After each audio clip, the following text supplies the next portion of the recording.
Hey everybody, welcome to the video. I live right now in the city of Valencia. Something that you may all be wondering is, who am I and what am I doing?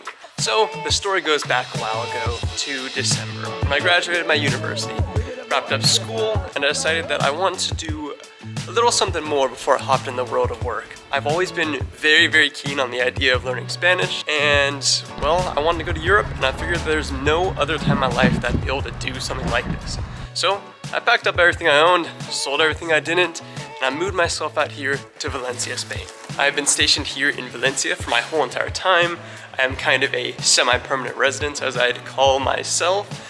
And yeah, I think I kind of got a good sense of the way life is here. I came here alone. I did not know a single person in Valencia before I came here, and I also did not know any Spanish. Well, pretty much none at all, aside from the little bit that we get in high school. And I went so far away from home because I just wanted an adventure. And that's what I got. It's been quite the adventure here, I'll tell you that much. So go.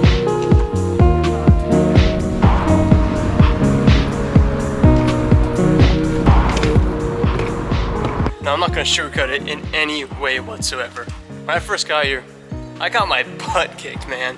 Like, things were rough. First of all, my housing situation was horrible. The first house I was at, well, was an apartment, is an Airbnb with a split family.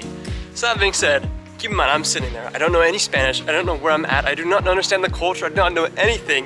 And then this family is actually having verbal arguments. Like, the father figure would come back to the apartment, and I'd be sitting there in my room just hearing them arguing about stuff, and the little girl crying, and it was a headache. It was a headache. I decided I had to get out of there. So I moved in with this other guy who I met at a language exchange. Everything was good there for about a week. And then he decided to completely destroy the one and only bathroom in the house. Huge project. It was not well thought out, and I did not have a bathroom to shower in for the next 2 weeks. I'd literally go out to the ocean to the free showers just to make it happen. It literally just felt like survival. I felt like every day in that house was just trying to survive. I'll put some videos right here just how ridiculous it was to live in the middle of a construction project.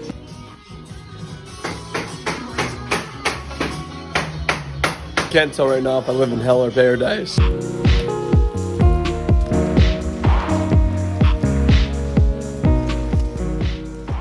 Then, to make matters even worse, I started thinking, okay, there's a lot of construction going on here. I'm breathing in a lot of this dust. You know, I hope it's not bad or anything. Looked into it, 1 and 2 houses from the era of this apartment was built using asbestos. So I was probably inhaling asbestos for 2 weeks. Immediately left the next day, where I found, actually on a really rainy day, I met an old man, old Spanish man. He offered me a place in his apartment. So I took him up on that. Why not, right? So then I moved into this guy's student living place with a bunch of other students, and it was pretty much a prison because the rules were, you're not allowed to have friends over, you can't have anyone over to cook, you can't make noise past 11 p.m., and pretty much you just sit there and, I don't know, everyone hated it. Everyone there was dissatisfied, and that was a depressing moment. And speaking of the no friends thing, that is one of the things that just absolutely burnt. It is so hard to make friends here. Well, actually, let me rephrase that, because it's easy to make friends, but it's so hard to make long-term friends. Because honestly, there are so many people coming and going, so many people from other nations, it's easy to make a friend. Just go to language exchange, go to a bar, go anywhere, and you can find people that will be friends with you. However, here's the part that gets tricky, is because unless you're a Spaniard, you're probably only here for a short amount of time, kind of like myself. So what happened with me and everyone around me is I'd make all these friends and they leave in a month, make friends, leave in a month. I went through 6 friend groups in my first 3 months here, and it hit a point where it just burnt. It just kind of, it sucked. If you're gonna be here for a long time, you need to make friends with the Spaniards. You need to make Spanish friends because they are actually here for the long run. If you make friends with anyone else, odds are they're just gonna leave anyways, and then that kind of hurts, you know? You put in all this effort to making a friendship. For me, I feel like it takes an ample amount of months, maybe even a year or 2, to actually solidify someone as a friend. So when people just come and go, it just feels so shallow. Side note here, I don't know if you guys watched my other video, but I'm actually standing right now on an abandoned Formula 1 track where there's now homeless camps. But look at this. For those of you who might be doubting, check this out. Ba-da-ba-da. Here's the green. This is from the lane that the cars actually drive down, and that's the big corner right over there. Pretty crazy, right? Pretty cool spot just to be able to explore. Now it's just turned into well, kind of a junkyard. And to add on to all of it, I remember in my first few days here, I was getting called a giri, which is the kind of equivalent of gringo or foreigner. People told me that we don't speak English here, we speak Spanish. I wasn't even trying to speak English. People were just roasting me because I didn't know Spanish. And honestly, the acclimation was a slow process, and it really beat me down at the start. This stage was hands down the most alone I had ever felt in my life.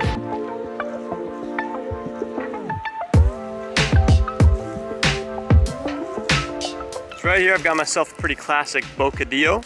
So what we have here is nothing special. Gracias. It's pretty much bread, meat. Last time I was there, I actually got a really good bocadillo with a ton of produce, but I couldn't find it. I settled with this anyways, because at least the meat is it's fresh cut. It's fine. Things eventually started to get better. At about 1.5 months in, I finally found my fourth and final spot to live.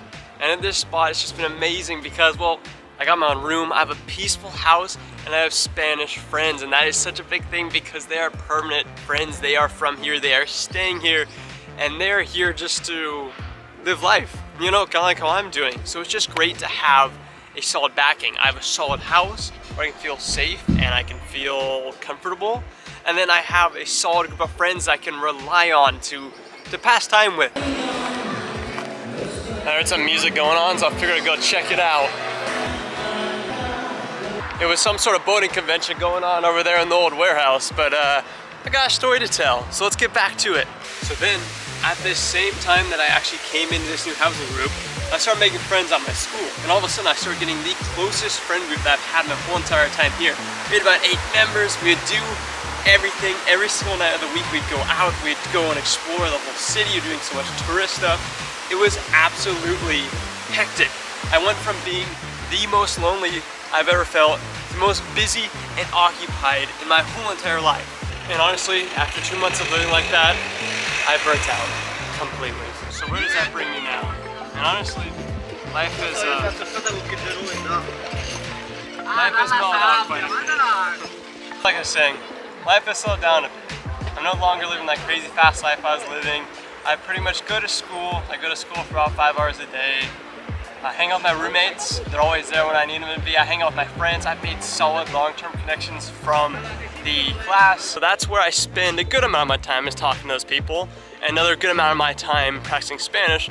And the third thing I usually do is just kind of explore, because after all, everything here is so fresh to me. A couple of things I love doing are, well, getting on the bike, riding places, hopping on my skateboard, kind of getting out of the city, doing small adventures, whatever it is. I like the little adventure aspect to it. And one thing that I do almost every single day is I make sure just to take a walk through the park. I love walking through the park because you just get to observe the people. You get to see what the native, people do here. You get to, I don't know, get in the fresh air. Get in this little bit of nature, because if there's one thing that I really need in my life that I do not have here while living in the city, is nature. So I do whatever I can to get as close as I can to it. I guess that is to say, I'm not completely over this feeling of being alone, because after all, I live thousands and thousands, well, I live a half world away from those who I love, my family and everyone. Not to mention too that all my friends are not from America, so there will always be language barriers and cultural differences that can kind of keep these truly fun, free-flowing interactions from actually happening. But that doesn't matter. I feel pretty good, right? And I guess that my goal for making this video is because I feel like if you look online, everyone always makes these like travel channels, travel blogs, and they make this whole world of moving abroad, doing this and that, look like the most clean, seamless, fun, easy adventure of anyone's life. Why would you ever not do it? And when I came here, I kind of thought that's how it'd be. I thought I would just move here, everything would click. People want to hang out with me just because I'm not from here, and yada yada. I was kind of delusional about the whole process. And the thing about it is, if you move abroad alone, you will feel lonely. This will happen. You will struggle at times. But I will tell you, do not let that discourage you, because that is what is bound to happen at one point or another in your life anyways. So make it happen. Coming here to Spain has been the most transformative, best decision of my whole entire life, hands down. And I'm happy I did. I'm happy I pushed through. I'm happy I figured out what to do in those times of loneliness and feeling alone, and persevered, and here I am at a point where I'm satisfied with where I am. The thing about life is sometimes you really just gotta be pushed off from the deep end to realize how great things can be once you figure stuff out. Literally, I've abolished so many anxieties and so many insecurities in my life just from working through them and just growing as a person since I've been here. Well, in case you ever consider living in Spain, just go for it. Be like me. Watching football, people finishing their marathons, and some people drumming. It's a good world.